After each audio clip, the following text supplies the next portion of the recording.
7.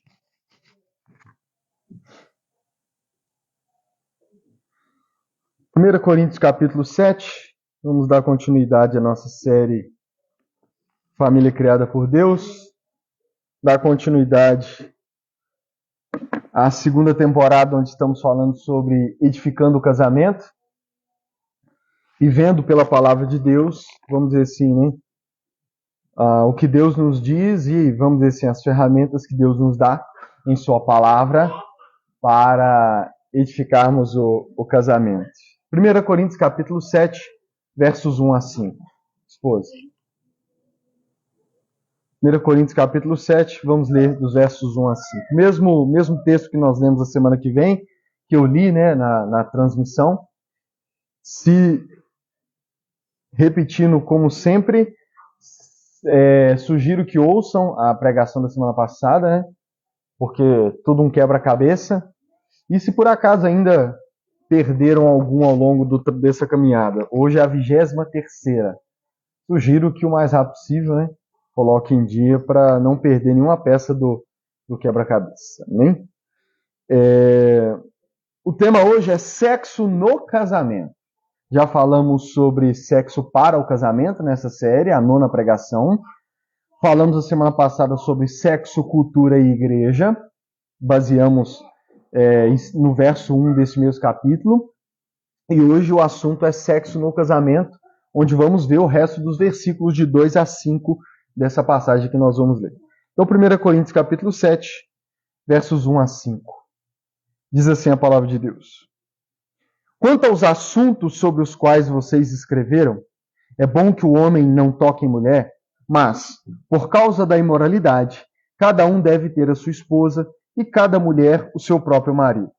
O marido deve cumprir os seus deveres conjugais para com a sua mulher, e da mesma forma a mulher para com o seu marido. A mulher não tem autoridade sobre o próprio corpo, mas sim o marido.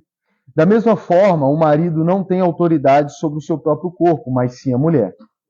Não se recusem um ao outro, exceto por mútuo consentimento e durante certo tempo, para se dedicarem à oração. Depois unam-se de novo, para que Satanás não os tente, por não terem domínio próprio. Vamos orar mais uma vez, pedir a direção e a ajuda do Espírito Santo. Senhor Deus, diz aqui a Tua palavra, Senhor. Fale aos nossos corações nessa tarde. Espírito Santo, que o Senhor possa me usar para falar conosco de forma simples, objetiva, e que a Tua palavra seja exaltada, que o Teu Evangelho seja exaltado, e que a nossa plena satisfação em Cristo seja exaltada e se torne real em nosso coração. Nós pedimos em nome de Jesus. Amém. Como eu disse, o assunto é sexo no casamento. Nós já passamos por esse texto em algumas pregações passadas, principalmente na primeira pregação dessa segunda temporada, onde nós falamos sobre cuidar do casamento, né? Então, eu peguei esses versos e tirei um princípio geral no casamento. Mas hoje eu quero tratar desse texto especificamente do assunto que Paulo está tratando, que é a relação sexual entre os cônjuges, que é o sexo no casamento. Amém? Então vamos lá, verso 1 e 2. Quanto aos assuntos sobre os quais vocês escreveram, é bom que o homem não toque mulher.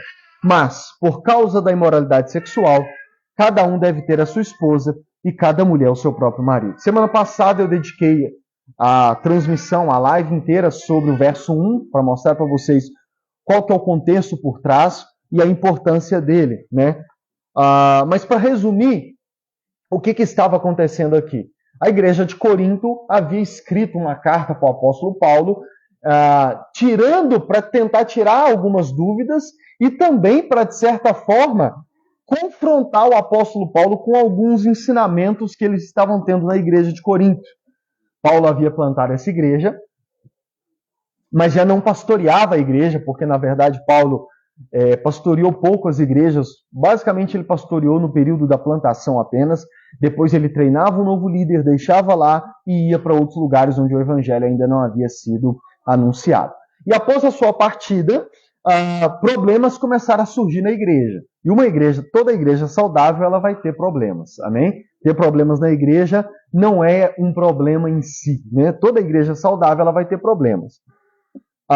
E os problemas aqui em Corinto, um deles era relacionado à vida sexual ou ao sexo dentro e fora do casamento. Pelo verso 1, nós descobrimos a semana passada que por causa da influência das filosofias gregas que já existiam, até mesmo surgiram antes de Cristo, por causa da grande imoralidade sexual que havia na cidade de Corinto, e por causa de falsos ensinos e falsos mestres que já tinham surgido dentro da igreja, essas três coisas juntas estavam influenciando a igreja a ponto de surgir ensinos na igreja que estavam levando os cristãos a pensar que para o homem, ou seja, para o homem e para a mulher, não era bom ter relação sexual. E novamente, relembrando, só para resumir, tanto para os solteiros, quanto até mesmo para casados. Eles estavam ensinando que até mesmo casados era bom não ter relação sexual, né? E os motivos era para lutar contra a imoralidade e para buscar uma vida santa. Mas eu mostrei para vocês a semana passada que tudo isso era falso ensino e que Deus nunca ensinou isso. Pois bem, o apóstolo Paulo, então, vai continuar a partir do verso 2, responder e dar os seus contra-argumentos e o que Deus ensina a respeito desse assunto que eles estavam tratando. Então, no verso 1, ele disse: vocês me escreveram dizendo que era bom o homem não ter relação sexual com a mulher. Né? Mas aí no verso 2 ele diz assim, mas, por causa da imoralidade, cada um deve ter a sua esposa e cada mulher o seu próprio marido. A solução da igreja de Corinto, a solução que falsos mestres haviam encontrado e estavam ensinando para a igreja para se protegerem da imoralidade sexual que já estava influenciando a igreja, como eu sempre gosto de lembrar, no capítulo 6 anterior, Paulo havia tratado da imoralidade. Ele já começou esse assunto da imoralidade e Paulo chega a dizer que na igreja estava tendo imoralidade sexual que nem mesmo os não cristãos estavam tendo, a ponto de um jovem deitar-se com a sua madrasta. Então estava tendo imoralidade sexual dentro da igreja.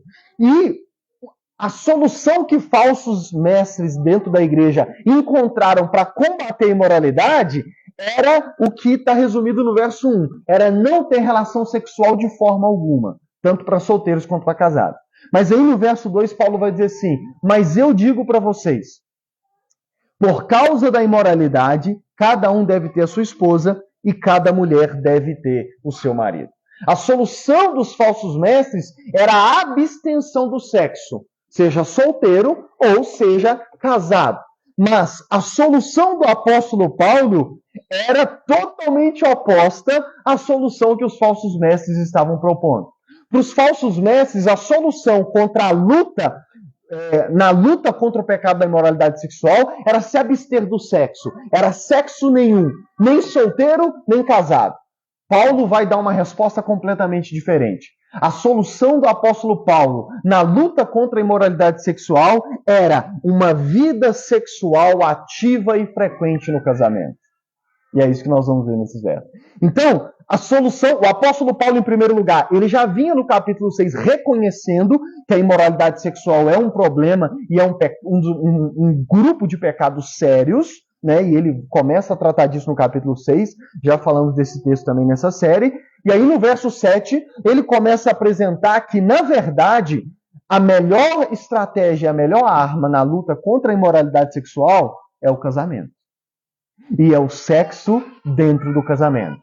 Então, no longo do capítulo, eu não vou dedicar tempo a isso, mas Paulo vai dizer ao longo do capítulo que para os solteiros, a solução na luta contra a imoralidade é se casar, né? Tanto que está implícito aqui no verso 2 também, ele diz assim, ó, mas quanto à imoralidade sexual, por causa da imoralidade sexual, ou seja, eu sei que a imoralidade sexual é um grande problema na cidade de Corinto.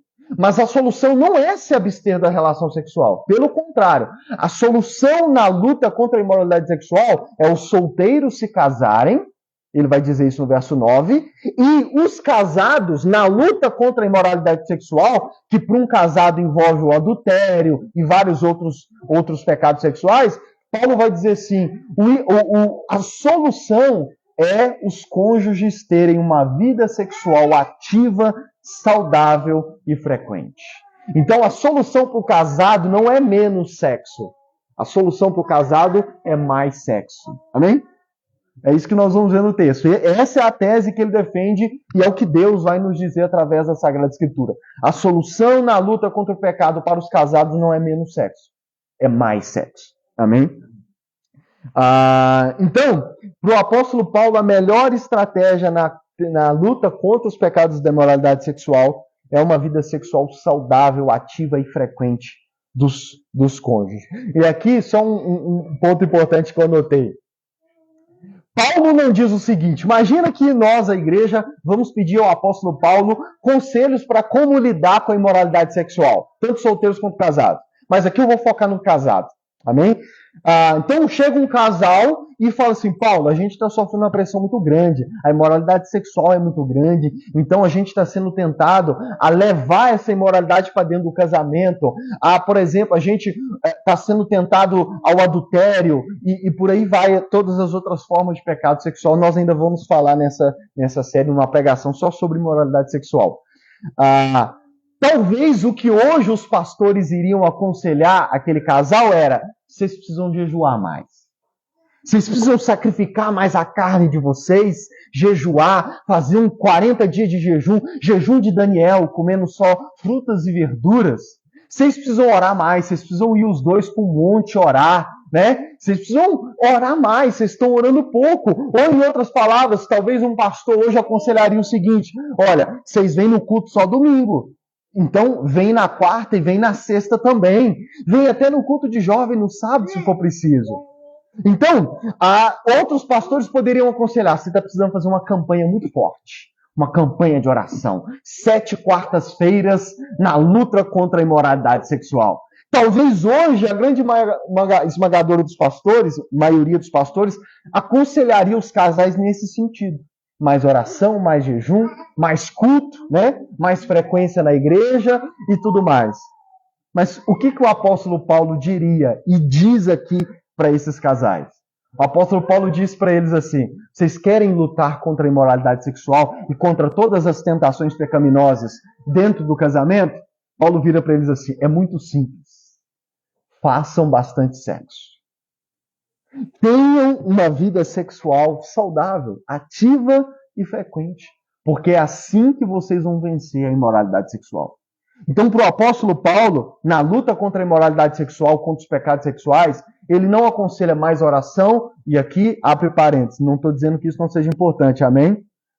Estou dizendo que no pecado específico, na luta específica contra a imoralidade sexual e todas as suas tentações, Paulo não aconselha mais oração, Paulo não aconselha mais jejum, Paulo não aconselha 7 quartas-feiras do poder de Deus contra a imoralidade sexual, Paulo não aconselha várias outras coisas que hoje nós aconselhamos. O que o apóstolo Paulo chama os casais para perto e diz é: vocês precisam de uma vida sexual saudável, ativa e frequente. É disso que vocês precisam, na luta contra o pecado. Verso 3, ele continua dizendo: o marido deve cumprir os seus deveres conjugais para com a sua mulher, e da mesma forma a mulher para com seu marido. No verso 3, Paulo então diz, e percebe como que ele está construindo todo um raciocínio, todo um aconselhamento. Verso 3 ele diz assim: olha, o marido deve, é um dever.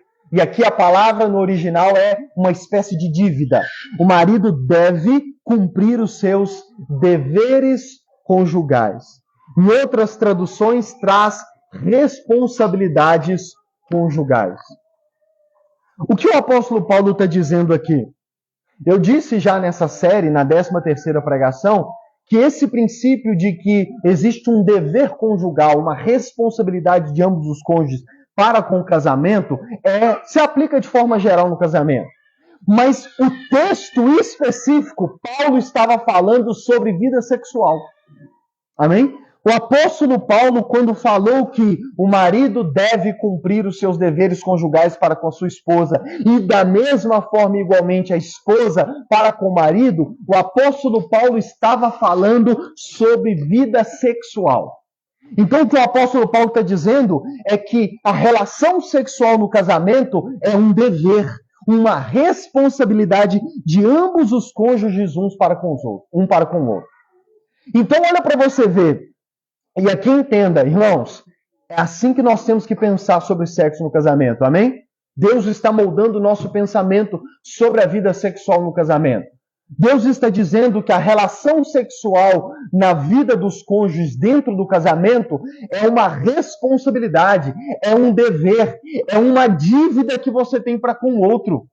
É uma responsabilidade, é um dever que você deve ao outro e que você tem que cumprir.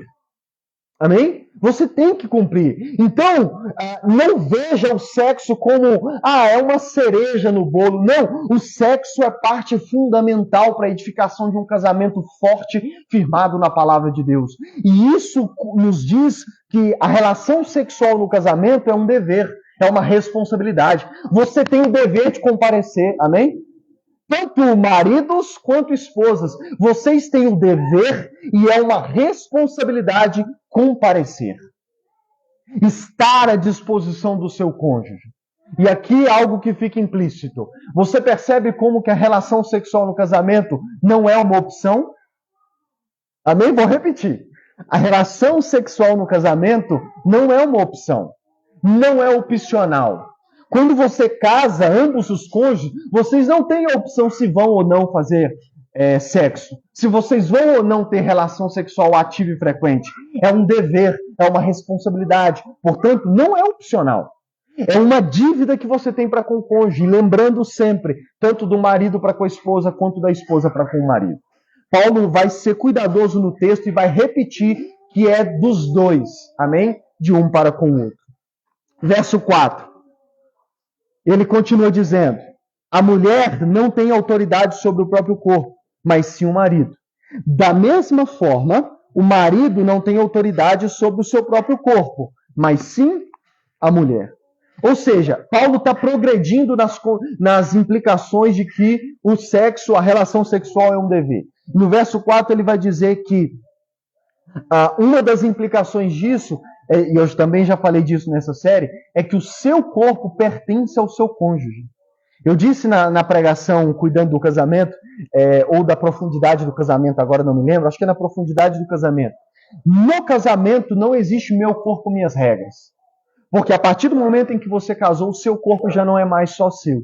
O seu corpo agora é do seu cônjuge e o corpo do seu cônjuge agora pertence a você. E percebe como que o apóstolo Paulo está dizendo isso num contexto onde ele está falando sobre relação sexual. Por que o sexo é uma responsabilidade, é um dever para com o cônjuge? Porque o seu corpo não é só seu.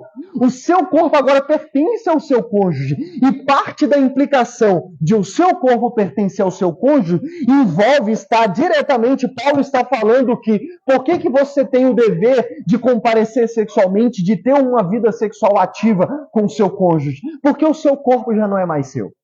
Portanto, o seu cônjuge, cujo, vamos dizer assim, é dono do seu corpo, e novamente, marido para com a esposa, esposa para com o marido, por que é um dever e é uma responsabilidade e não é opcional? Você precisa comparecer, porque o seu corpo já não é mais seu. E, portanto, o seu cônjuge tem o direito, e eu vou usar um termo aqui que talvez você estranhe, mas o seu cônjuge tem o direito de usufruir do seu corpo. Ele tem o direito e você tem o dever de conceder ao seu cônjuge que usufrua do seu corpo através da relação sexual. Porque o seu corpo já não é mais seu, o seu corpo é do seu cônjuge. Portanto, a relação sexual dentro do casamento, ela é um dever, ela é, posso dizer, e talvez você estranhe, ela é uma obrigação, ela é um direito e uma necessidade a ser suprida para o cônjuge. Irmãos, isso é claro, eu não preciso dar muitos detalhes. Nós, seres humanos, temos uma necessidade, principalmente se você já não é mais virgem. Você sabe disso. A forma como você lidava com a falta da relação sexual antes de conhecer é diferente depois que você conheceu. Amém? Seja você tendo descobrido depois do casamento ou antes do casamento. Portanto, se você já é casado, você já descobriu a relação sexual. Portanto, a partir do momento em que você descobriu, você agora tem uma necessidade de que as suas necessidades sexuais sejam satisfeitas. E é um dever e uma responsabilidade do cônjuge suprir essas necessidades na vida do seu cônjuge. Você não pode ignorar que o seu cônjuge ele tem necessidades sexuais.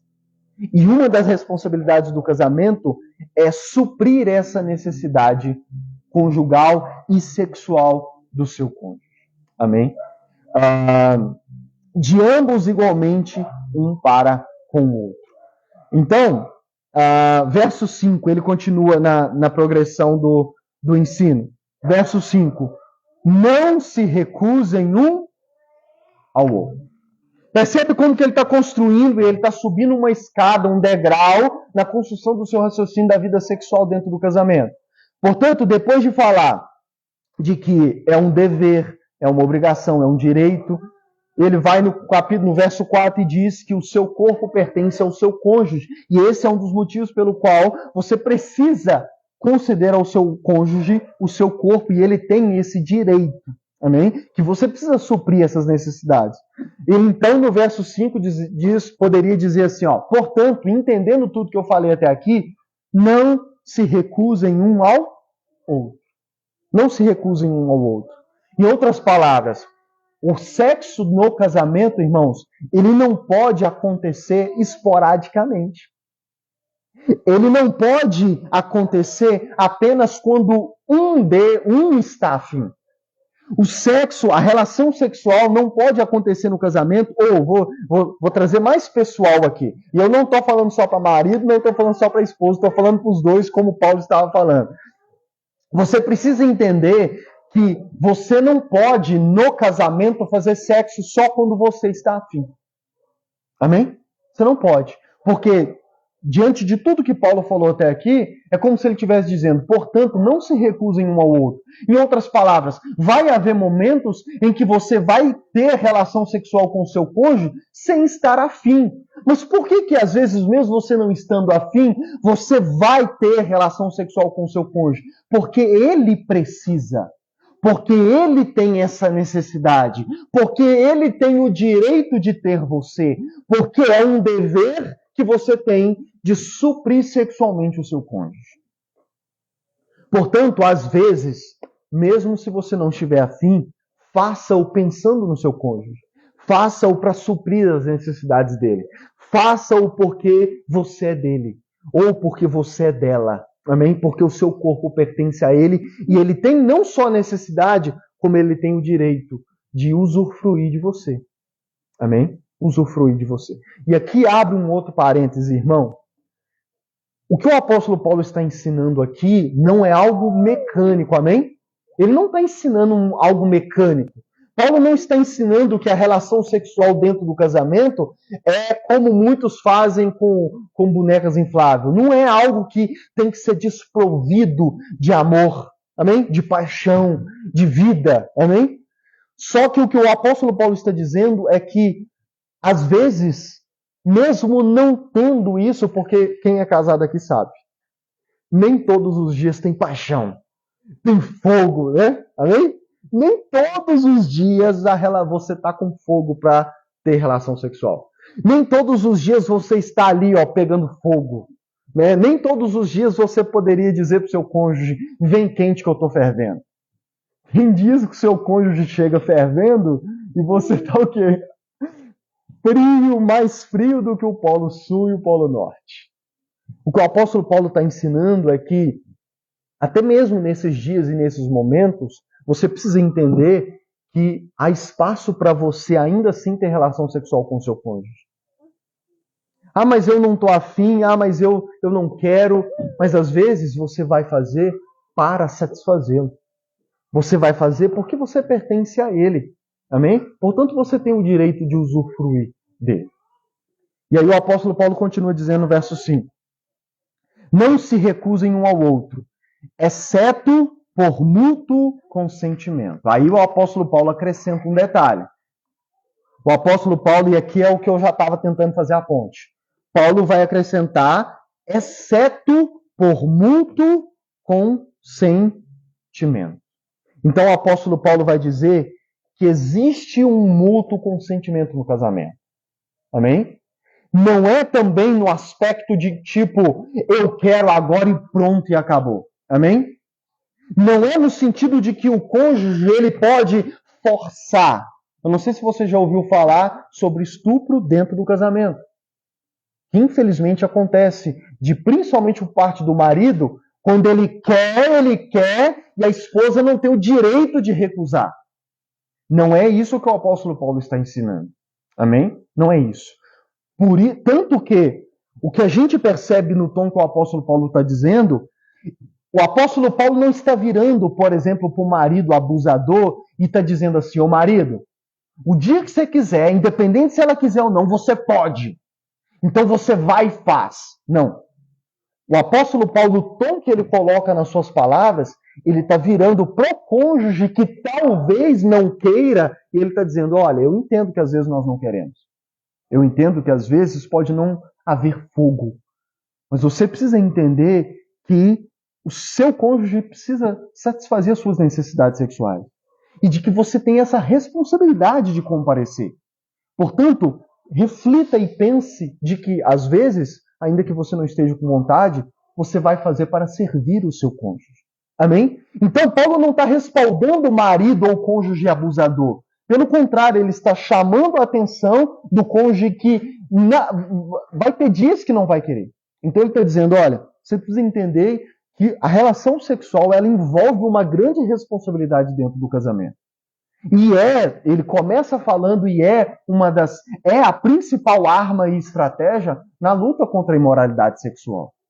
Portanto, você precisa sempre lembrar disso quando vocês estiverem para ter a relação sexual e até mesmo se vocês estiverem na falta da relação sexual. Lembrem-se de que é importante na luta contra a imoralidade sexual. Lembrem-se de que essa abstenção excessiva, preste atenção nas palavras que eu estou usando, na abstenção excessiva, fora do controle, Paulo está dizendo, ela não ajuda na luta contra a imoralidade sexual.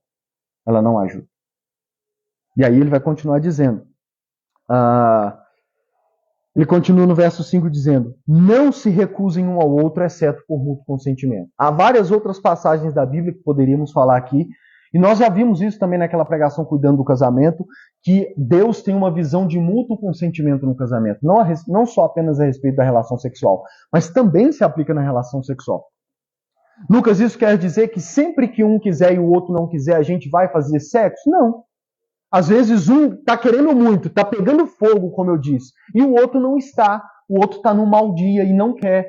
Vocês vão conversar e chegando no mútuo consentimento, talvez, em alguns casos, o mútuo consentimento vai ser vamos fazer a si mesmo, mas talvez vai ter dias em que o mútuo consentimento vai ser então não vamos fazer.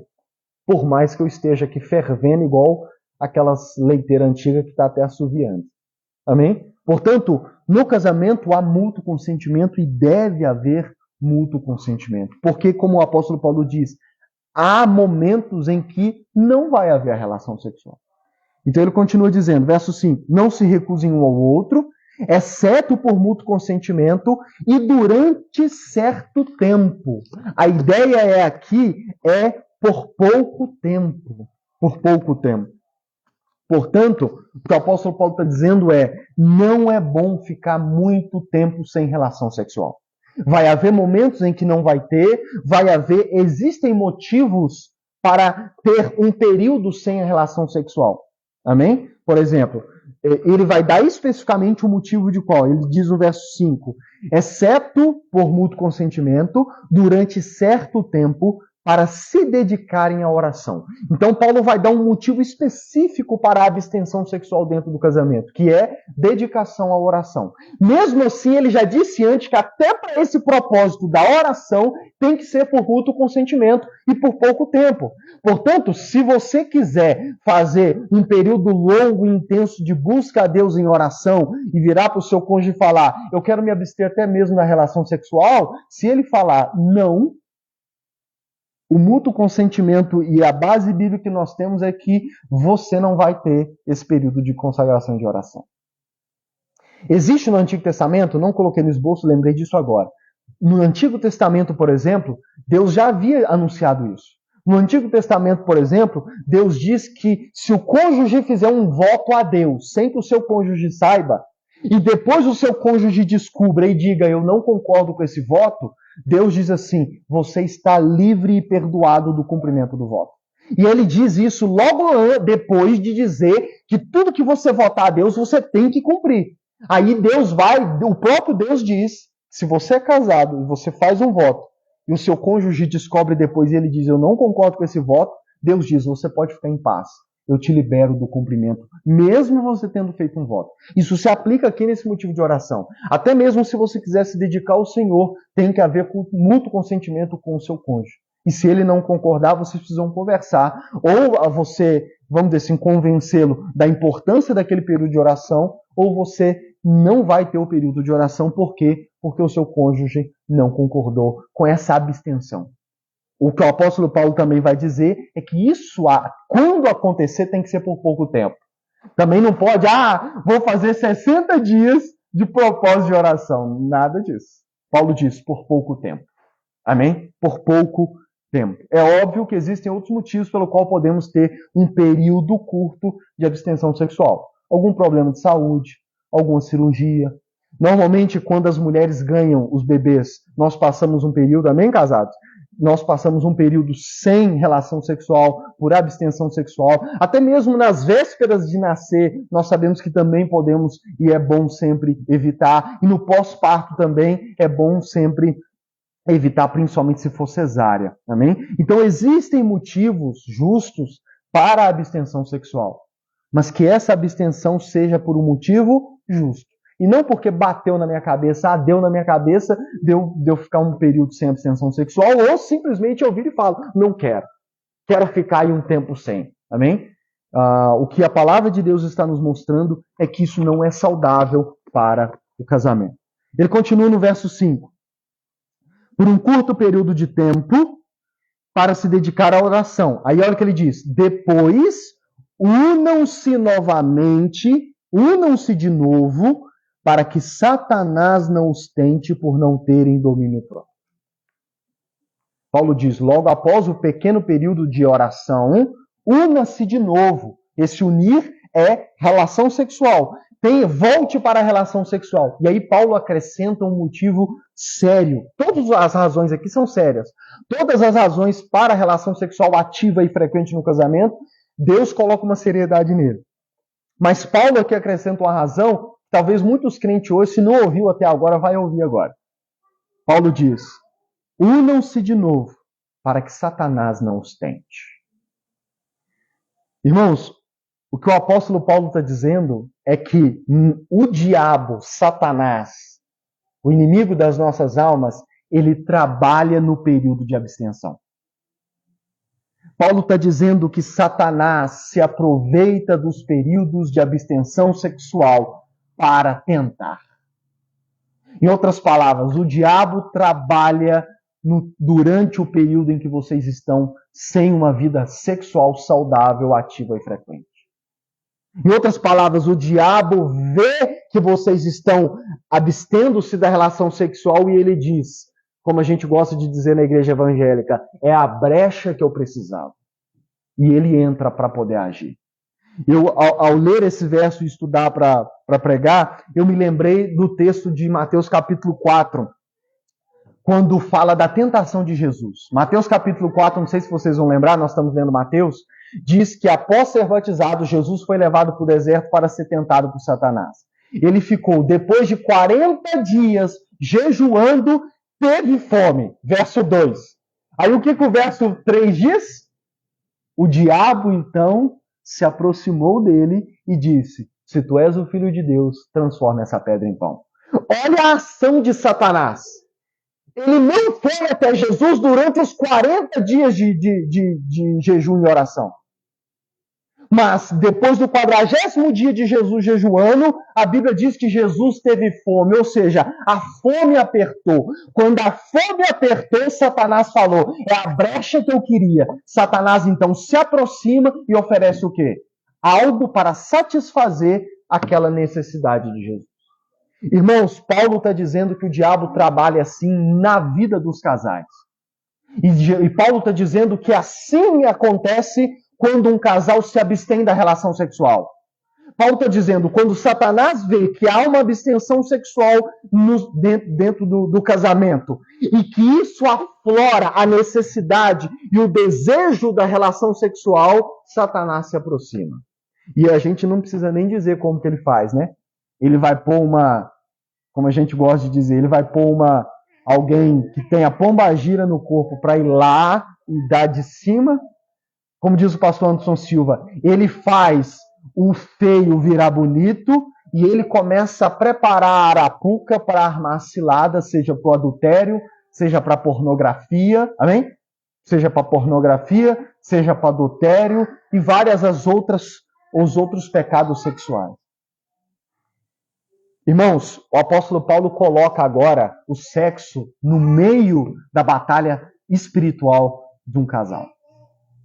Paulo está colocando o sexo como uma das estratégias principais da guerra. Sabe, quem já ouviu, ou já estudou, já viu filme sobre guerra, sabe que às vezes tem os campos estratégicos. Se a gente dominar tal lugar, a gente ganha a guerra. Está acontecendo isso na Rússia e na Ucrânia. Existem cidades da Ucrânia que eles defendem mais forte do que outras, porque sabe, se os russos dominar aquela certa cidade, a guerra está quase perdida. Paulo está colocando a relação sexual quase que no meio, ou como uma das áreas principais na batalha espiritual contra Satanás e a tentação do pecado na vida de um casal. E ele está dizendo que Satanás se aproveita da abstenção para poder agir. O apóstolo Paulo diz em Efésios 4:27, não deem lugar ao diabo. Ele estava falando de outras coisas, mas isso também se aplica aqui. Paulo está dizendo, não deem lugar ao diabo.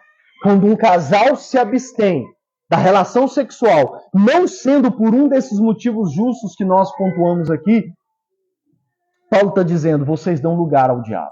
E o diabo sabe entrar no espacinho que é dado para ele. 1 Pedro 5:8, Pedro diz assim, sejam sóbrios e vigiem. O diabo, o inimigo de vocês, anda ao redor como leão, rugindo e procurando a quem possa devorar.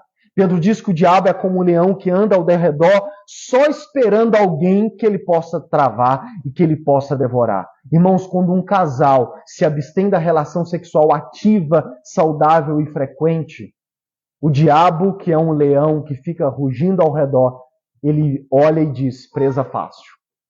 Presa fácil. 2 Coríntios capítulo 2, verso 11, Paulo fala assim sobre Satanás.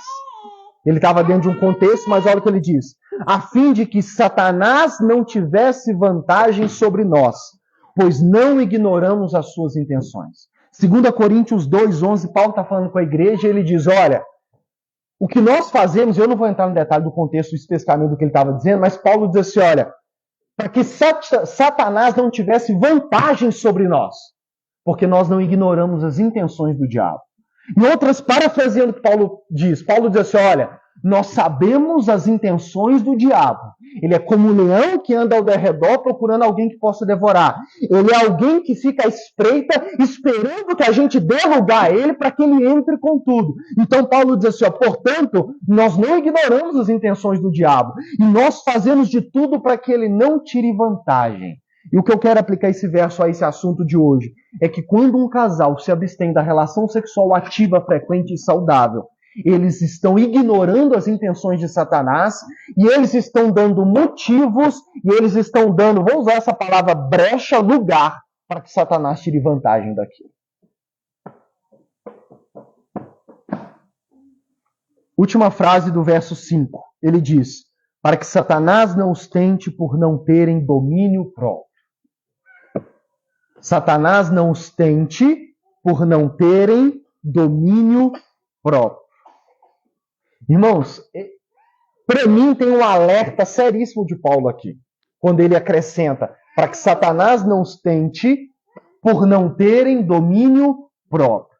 No verso 9 desse capítulo 7 de Coríntios, Paulo diz assim, olha, se não conseguem controlar-se, devem casar-se, pois é melhor casar do que ficar ardendo em desejo. Ele fala isso para os solteiros, olha, o que Deus espera de você é que você controle os seus desejos. Amém? Já falei disso nessa série.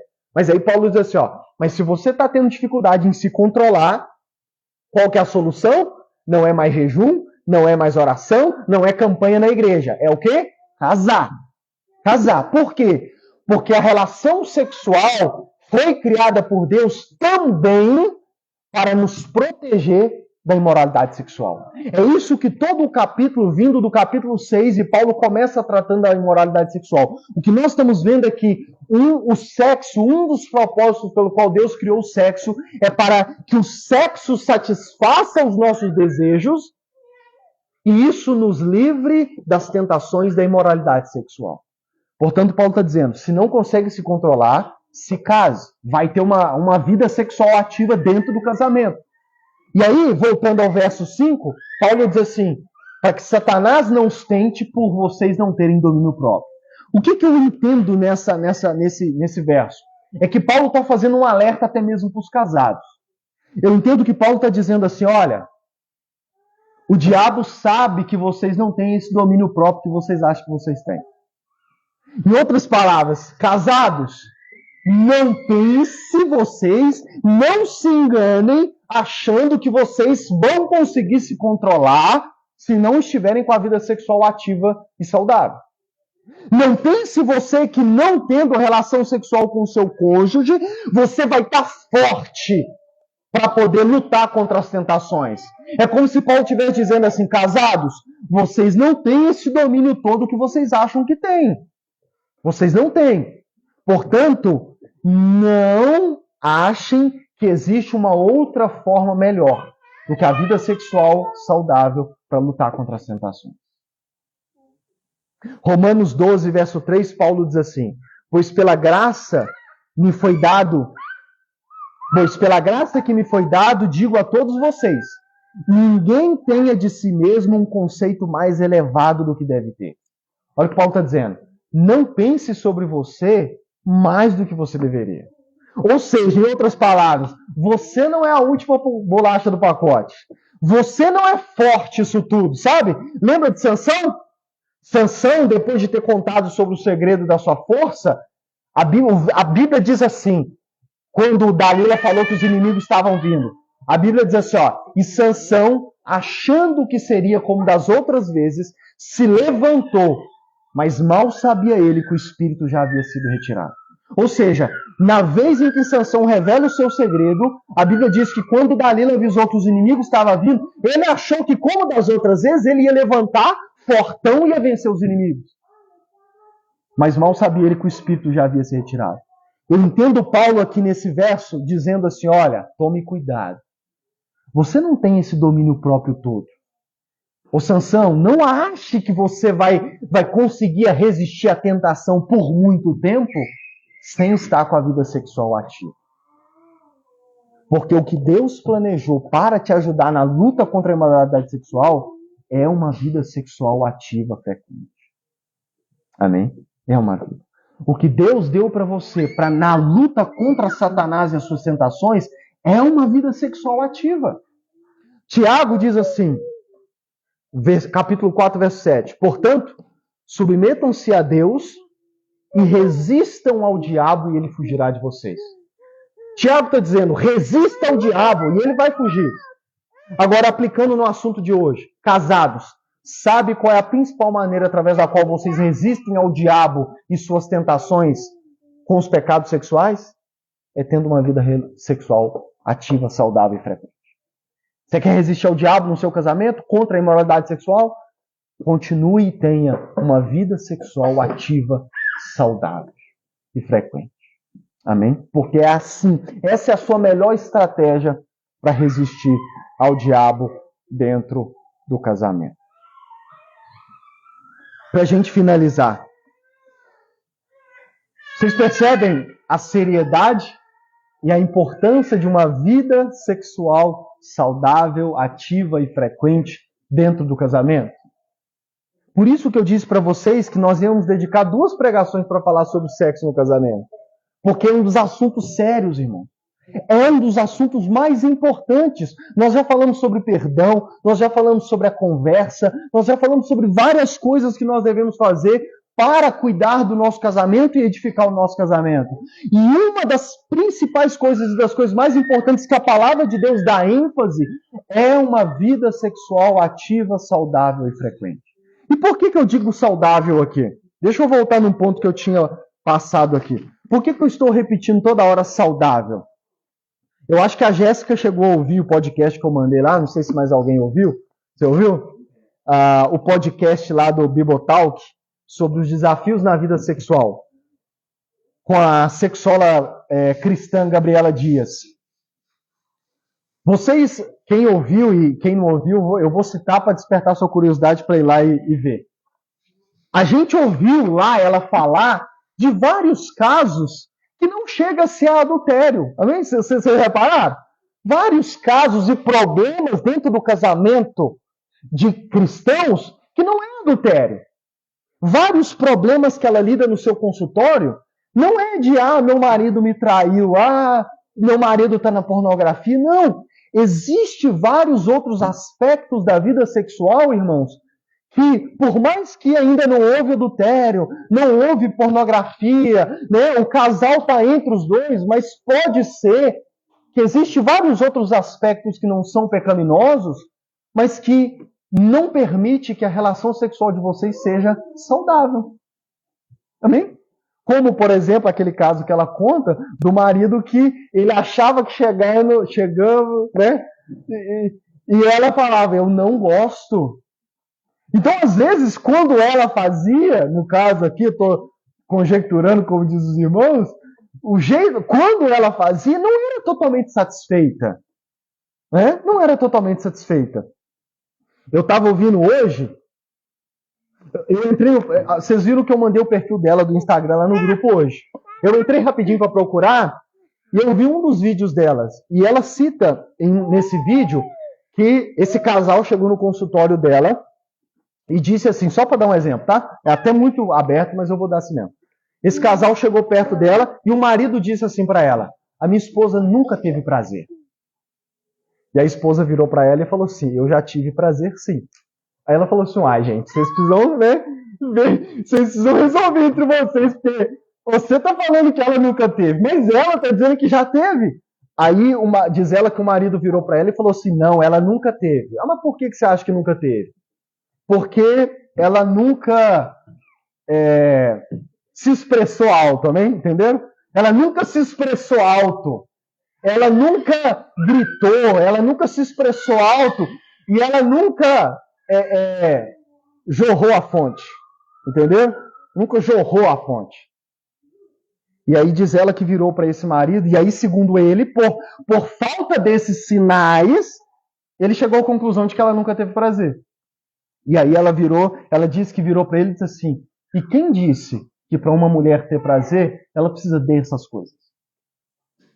E aí ela conclui dizendo já no vídeo, não sei se ela falou para ele, mas deve ter falado, ela diz que essa imagem, o que levou esse homem, esse marido, a ter a imagem de que para a mulher ter prazer, ela precisa desses sinais? Ela falou assim, o que é senão pornografia? Né? O que é senão aquelas relações, vamos dizer, extravagantes da pornografia? Então olha para você ver, para dar um exemplo de uma vida sexual que não é saudável. Esse casal não teve adultério, não teve imoralidade, não teve nada. Assim, ele vem de um problema com a pornografia, que é um pecado. Mas percebe como que, vamos dizer assim, eles estavam tendo a relação, a vida sexual deles, porém, aquele marido estava levando para a relação com a sua esposa uma imagem que ele fixou na cabeça que vinha da pornografia. E talvez o ponto que eu quero enfatizar, talvez hoje, naquele dia, ele não tem mais problema com pornografia, mas o problema da pornografia ainda afeta a relação dele com a esposa. Então é isso que eu estou dizendo para vocês, que é uma vida sexual ativa, saudável e frequente. E eu finalizo com Provérbios. Deus encoraja o prazer sexual entre os cônjuges. E aqui combatendo aquele ensinamento da semana passada que eu tratei. Quando, ao longo da história da igreja, foi ensinado e se acreditava que o sexo era só para procriação.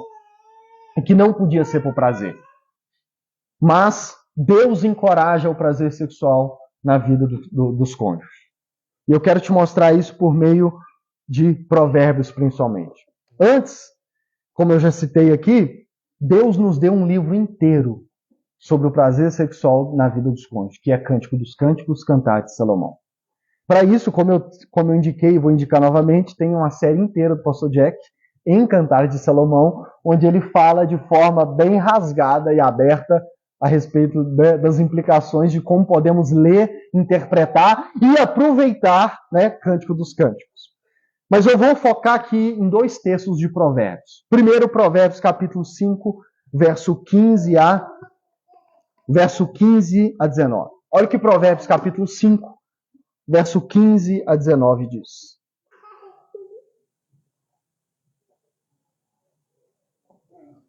Provérbios 5, 15 a 19.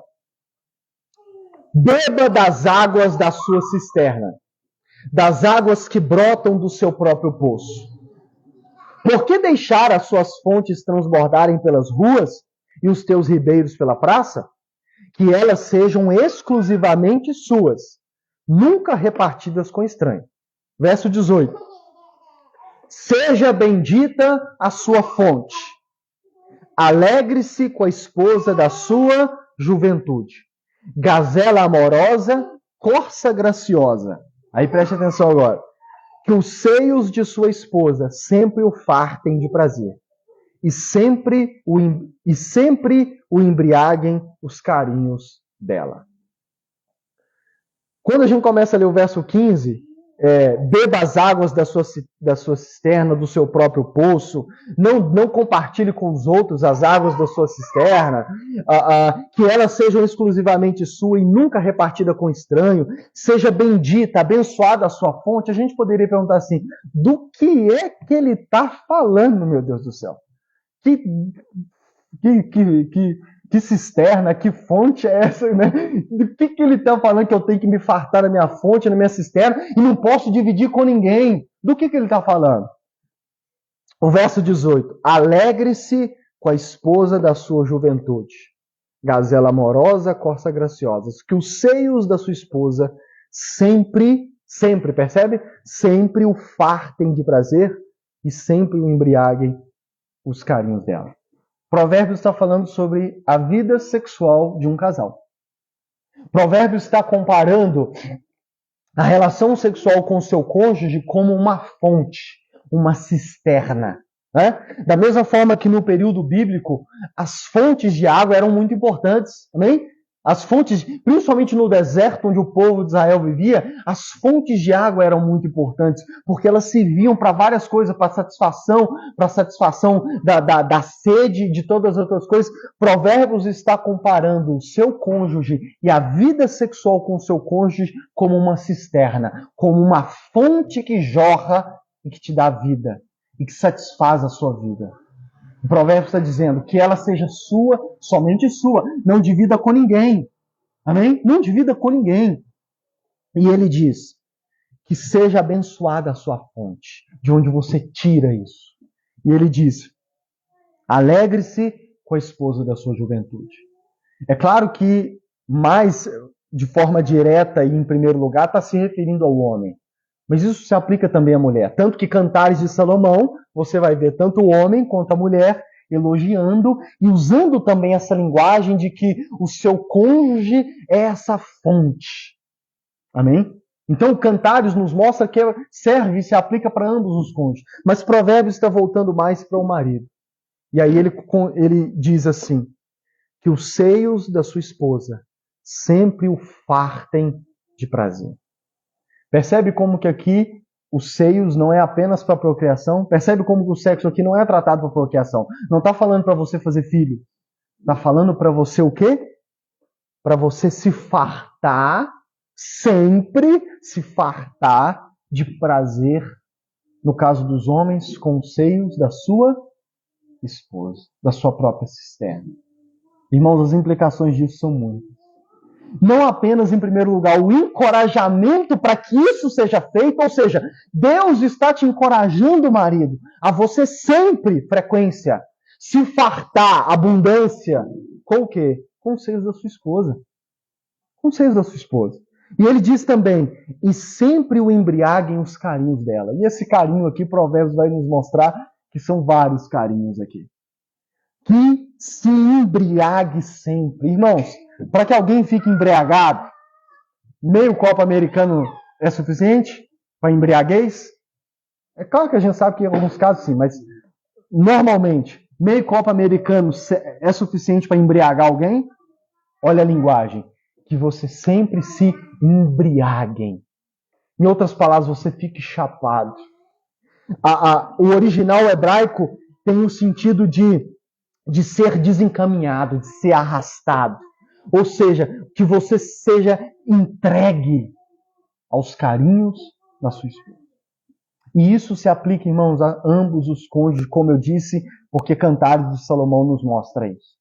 Ambos os cônjuges, Deus os encoraja a você se fartar, se embriagar e de forma abundante e sempre se entregar e aproveitar da relação sexual com o seu cônjuge.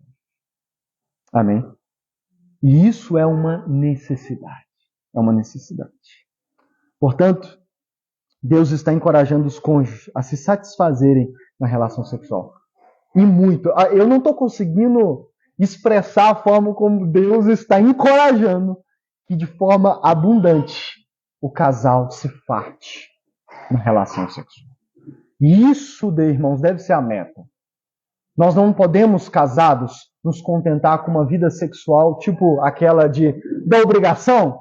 Fui lá, compareci, pronto, acabou. Não.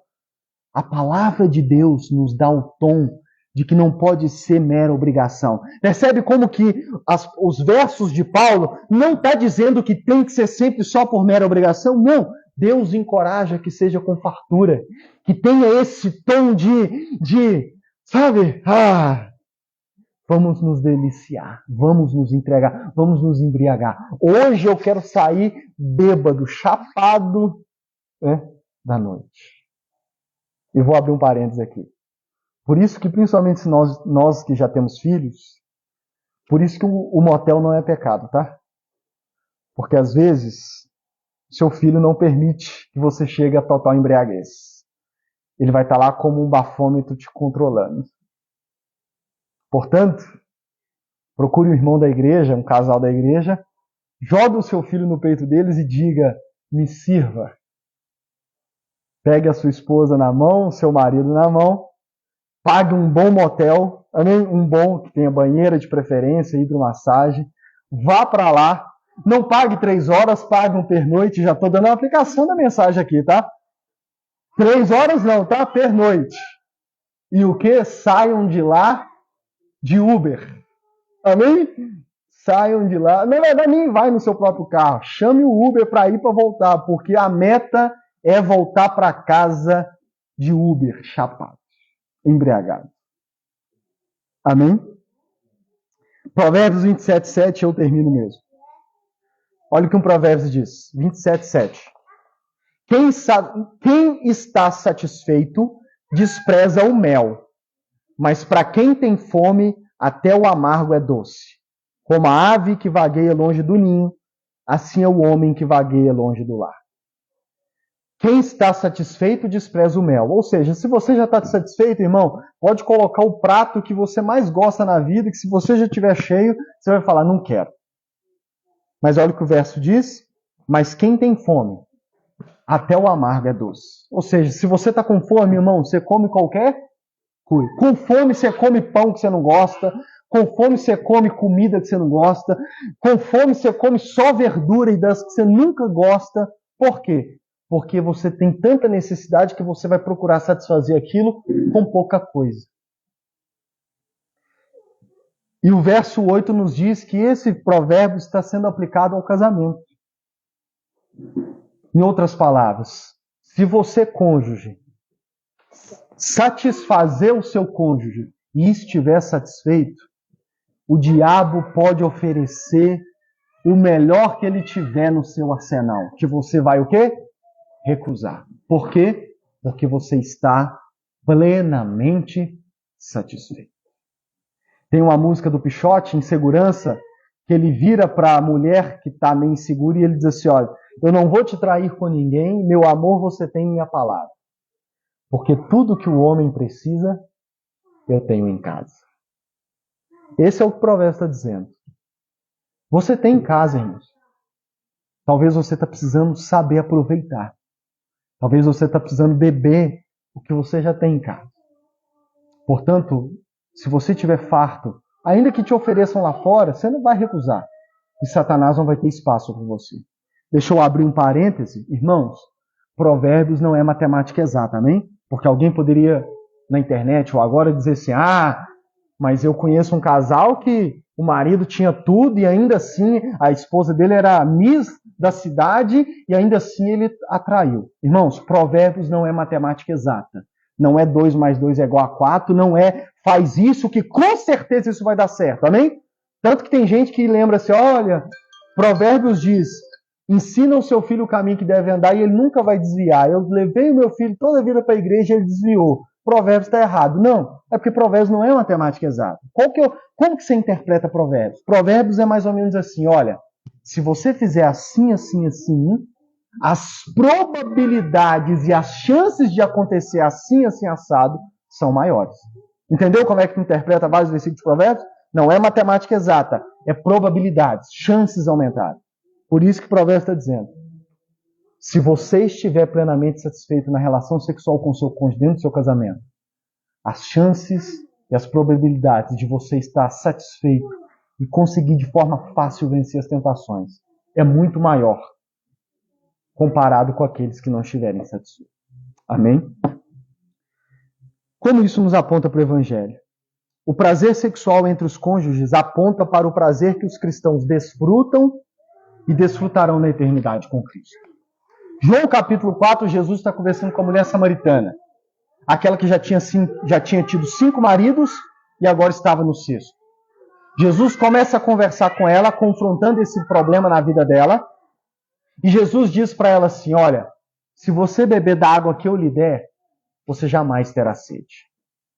Do seu interior vai jorrar uma fonte que vai brotar para a vida eterna. Jesus pega a vida sentimental dela estragada, que já estava no 6º companheiro. Jesus pega o poço que ela estava pegando água para satisfazer suas necessidades. Jesus junta tudo isso e ele aplica dizendo para ela, você nunca ficou satisfeita na sua vida, relação amorosa. Você vai beber dessa água que você está pegando e você vai ter sede. Aí Jesus diz, mas se você beber da água que eu tenho para dar para você, você nunca mais vai ter sede. Jesus aplica aqui dizendo que ele é uma fonte de água, ele é uma fonte de vida e de que todo aquele que vai a Cristo tem acesso a essa fonte. E se você tiver acesso a essa fonte e se entregar a essa fonte, você jamais terá necessidade. Você sempre estará satisfeito. Irmãos, o prazer sexual no casamento aponta para o prazer que nós temos em Cristo e para a satisfação plena e eterna que nós vamos ter na eternidade. Todo aquele que de fato é cristão, ele já é satisfeito em Cristo Jesus. Como o Salmo 63:3 diz, o salmista diz, o teu amor é melhor do que a vida. Todo verdadeiro, você quer achar um verdadeiro cristão? É você encontrar alguém que é plenamente satisfeito em Cristo Jesus. Que as coisas deste mundo já não o atraem. Que Cristo para ele é melhor do que todas as coisas dessa vida. E Jesus promete isso. Jesus diz que todo aquele que nele crê, ele tem acesso a uma fonte que é inesgotável de prazer e satisfação. Há várias passagens na Escritura que diz que nós devemos gozar de Deus. E essa palavra é a mesma, para ter prazer, para ter satisfação, plena satisfação. Porque a relação sexual dentro do casamento, irmãos, é apenas um prelúdio. Como diz o pastor Guilherme de Carvalho na série deles, é apenas um rascunho do prazer e da glória que nós teremos na eternidade. Que você possa se lembrar disso. E que você possa estar plenamente satisfeito em Cristo. E assim também entender que você precisa satisfazer o seu cônjuge e também estar plenamente satisfeito no seu cônjuge. Fique de pé, vamos orar. Como sempre, algumas aplicações breves para ajudar a gente a pôr em prática e entender como que essa pregação pode transformar a nossa vida. Primeiro para os solteiros, ou não casados, porque inclui os viúvos, talvez divorciados e tal. Para os não casados, primeiro lugar, tudo isso que eu falei até aqui, Deus planejou para o casamento. Por isso, guarde-se e espere para desfrutar da dádiva do sexo dentro do seu futuro casamento. Amém? Tudo que eu falei aqui, Deus criou e planejou para o casamento. Portanto, se você ainda não é casado, aprenda e espere com paciência até você poder desfrutar dessas bênçãos. Amém? Segundo lugar, o sexo fora do casamento nunca o satisfará da mesma forma que o sexo dentro do casamento. Irmão, você pode ter uma vida ativa sexualmente antes do casamento, mas você nunca vai estar satisfeito como o sexo dentro do casamento foi criado por Deus para satisfazer a gente. Amém? Terceiro lugar, Cristo jamais se entregou ou se entregará a quem não for sua noiva. Faça o mesmo. Irmãos, Cristo jamais dá intimidade para quem não é noiva dele. Nós vamos celebrar a ceia agora. Amém? Qual que é um dos motivos pelo qual nós acreditamos que só batizados e crentes confessos podem participar da ceia? Porque o vinho representa a aliança. Se você ainda não se converteu a Cristo, você ainda não tem aliança com Ele. O pão representa o corpo de Cristo, que Cristo disse para a igreja: eu dei para vocês o meu corpo. Portanto, como você pode querer participar do vinho e do pão, que são duas coisas que, em primeiro lugar, o vinho representa uma aliança com Cristo. Talvez você ainda não fez uma aliança com Cristo, se você ainda não se converteu e não se batizou. Em segundo lugar, como você pode querer participar do corpo de alguém que você ainda não entregou o seu corpo? Da mesma forma que um solteiro cristão tem que guardar o seu corpo para o seu cônjuge, o corpo de Cristo é específico para aqueles que já são cônjuges com Ele. Portanto, se você ainda não é convertido, você não deve, até mesmo por respeito, participar da ceia do Senhor. Em quarto lugar, aos não casados, até poder desfrutar da vida sexual e dos prazeres sexuais no casamento, esteja plenamente satisfeito no seu relacionamento com Cristo. E deixa eu dizer, Cristo é suficiente para te satisfazer, até que você se case. E também depois. Amém?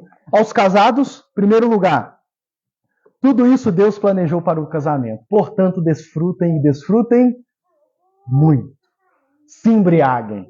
Amém? Se embriaguem. E não se embriaguem uma vez por ano não, tá? Faça sem moderação. Amém? Segundo lugar, que o seu maior prazer seja dar prazer ao seu cônjuge. Que você se satisfaça na satisfação dele. Todo o ensinamento bíblico é voltado para você. E não para dizer para você, exija do seu cônjuge. Amém? Exija dele te satisfazer. Não, todo o ensinamento bíblico é satisfaça o seu cônjuge. Sirva a ele o satisfazendo. E que parte da sua satisfação seja dar satisfação a ele. Parte do seu prazer seja ver ele tendo prazer. Amém? E terceiro e último lugar, apesar de desfrutar do prazer sexual com seu cônjuge, Cristo deve ser sua absoluta satisfação na vida. Porque se você estiver satisfeito em Cristo, poderá ainda mais dar satisfação ao seu cônjuge. Se você entender que a sua maior satisfação e fonte de satisfação é Cristo e não o seu cônjuge, você vai estar livre para quê? Para pensar em primeiro lugar em satisfazê-lo e não em ser satisfeito. Amém? Cônjuges que vivem buscando satisfação é porque ainda não encontraram satisfação em Cristo. Porque aqueles que têm, em primeiro lugar, sua fonte de satisfação de Cristo, eles estão livres para poder, em primeiro lugar, pensar em dar satisfação e prazer ao cônjuge e não receber. Vamos orar e celebrar a ceia do Senhor. Você que é batizado pode pegar o vinho e o pão e nós vamos orar e participar da ceia do Senhor, lembrando que nós temos acesso à plena satisfação em Cristo Jesus. E peça a ajuda do Senhor para também colocar em prática tudo o que nós vimos nessa tarde. Vamos orar?